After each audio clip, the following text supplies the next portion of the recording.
to talk to you today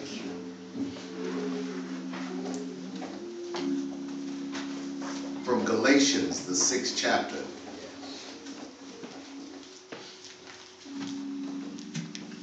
And the 9th verse. When you have it, say amen.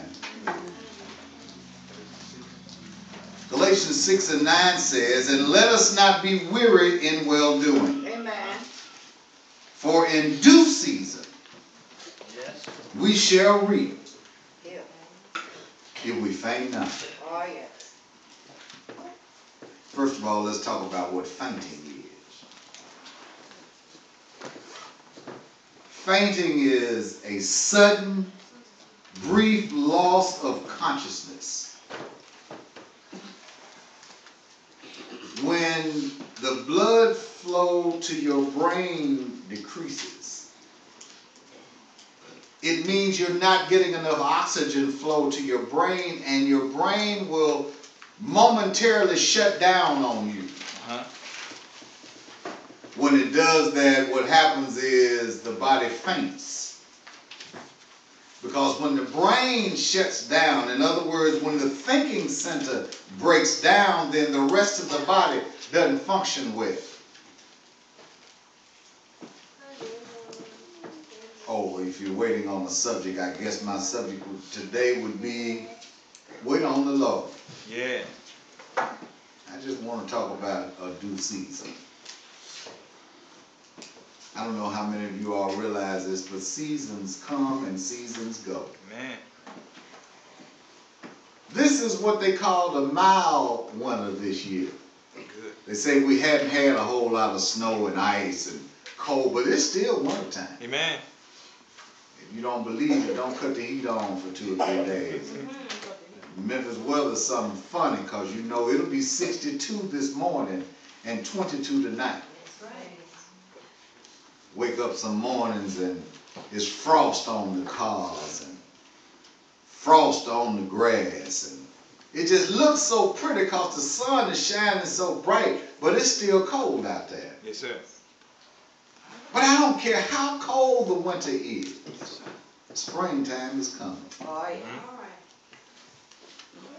Springtime is a beautiful time of year. That's when the rain causes the flowers to bloom, and you see so many beautiful things going on. The buds come on the trees and the leaves come out and all the greenery outside. And, oh, I just love the springtime because the springtime is the time when you transition when things are cold, you transition over to a time when the earth just looks like it's opening up. Beauty everywhere. Springtime is a good time, but after springtime comes summer. Now here in Memphis, we live in the South, and in the South, you know, it gets kind of warm during the summertime. I don't know about you all, but I can always put on enough clothes, but look like I can't never take enough off. It gets hot, and then it gets sticky and hot. But you know what? The summertime is important. So you have to go through some heat in order to allow the earth to rejuvenate itself, so that not only the things that have grown, but you've got to let things grow to maturity. And in the summertime, that's what happens. Things grow to a point that the harvest time comes. Yes, sir. All right. We call that the fall. We call that the time of harvest. They talk about bringing in all the vegetables and all the crops and things that have grown. That's the time of year when you're supposed to bring that in, because you're getting ready once again for the cold to come. Amen? Amen. God promises us that he's going to bring a harvest. The answers that we're waiting for will come. Yes. But they'll only come in due season. And because we don't know exactly when our due season is, a lot of people got some real problems fainting while they wait. Okay. Now, one thing I found out about God, and I'm sure many of you know this is true, He doesn't work on our schedule. No, That's true. So true. See, now some people wonder if God's forgotten about them. The Bible teaches us that God is never late. Never. But one thing the Bible doesn't say is He's usually not early either. I always want God to come 6 months before that sickness hits. I want God to work yesterday. Matter of fact, if it was left up to me, God would just go ahead and give me my $1 million now. He don't have to wait till later. Go ahead and bless me with it now, Lord. I'm ready today. Okay, now. But sometimes we have to learn how to wait. Yes, sir. Amen. Some of us say we want to make. You want to get married today. Wait. You ain't ready. Wait. You ask me, well, how you going to talk about I'm not ready? You got to make. I was ready. She waited till I was ready. I've known my wife since we were 6 years old. We were little children together. We came up together. We ran around and played together around the tent over on Wilson Street where Bishop Patterson used to have a tent over there, and they had a tent revival. I used to pull a long ponytail playing around the tent. We went to junior high school together. I thought she was the cutest little sanctified girl I'd ever seen, and I didn't know why she wouldn't fool with me. It looked like she ought to do what I suggested that she do, and she told me she couldn't do that because she was saved, and her mama was going to kill her if she found out, so she wouldn't fool with Pastor Kelley. I wasn't pastoring then, but she wouldn't fool with me. Yes, sir. Thank you, Jesus. She waited. Yes. In my 20s, I tried to get her attention and tell her, I'm ready. We need to get together. She said, oh, no, you really a fool now. I don't want nothing to do with you until you get yourself together. I said, oh, I'm going to get myself together. We're going to be wonderful. Well, at about 30-something, when I had gone through some winters and gone through some summers and gone through some rough times, my due season came. I was just right. I was ready. And I'm going to tell you when I knew I was ready, when I said, you know, remember I told you I used to love you and you ought to marry me? She said, well, you might make somebody a decent husband now. I knew then my due season was here. One thing about God, if you'll notice, He doesn't come when you think you're ready. He comes when He gets ready. Yes, sir. Because He knows when you're ready. Matter of fact, I tell you this, God is a God of the midnight hour. See, it was at midnight when Paul and Silas learned how to pray. When Hezekiah was about to die, that's when he turned his face to the wall and God showed up. Jesus waited so long with Lazarus that not only was the man dead, but he was stinking. But I want to tell y'all something. You don't waste no time waiting on God. No, sir. John 11 says, Jesus told him, take away the stone. Martha said, but Lord, by this time he's dead and stinking.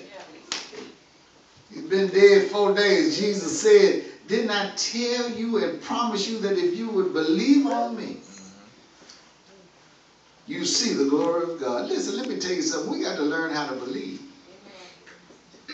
Now let me tell you why I'm a better believer than I used to be. I used to didn't believe the way I do. And I don't want nobody to think that I've always thought this way.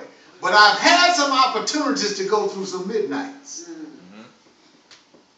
You go through enough midnights and God show up for you, then you'll learn how to believe. You have a situation in your life that you think is dead and watch God bring it forth. Don't you know, I tell you, they told me when I was a teenager, you're going to be saved. God wants to use you. God really wants to do something in your life. I looked at them folk like they had lost their mind. Because I wasn't interested in God doing nothing to me but leaving me alone and letting me do whatever I wanted to do. The problem was that God let me what I wanted to do, but he wouldn't leave me alone. One. Lord have mercy. I'm trying to get you to a place. Matter of fact, let's go over here to Isaiah. The 41st chapter.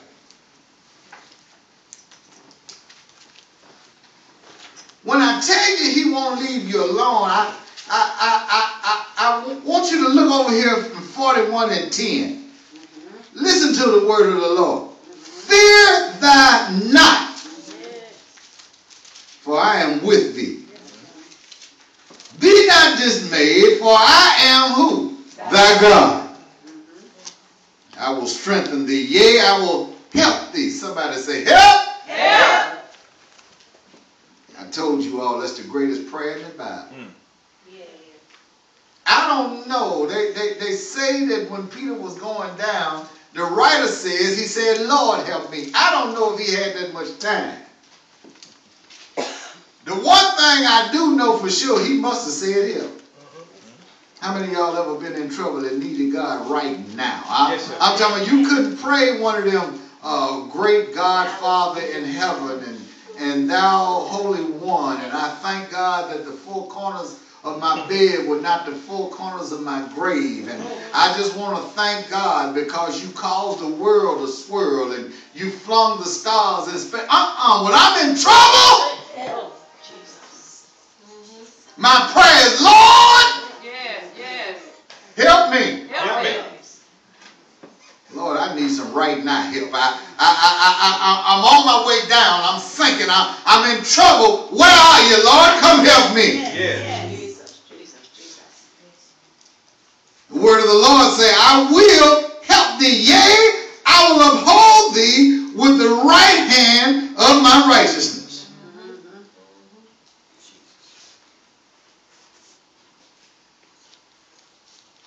I picked you.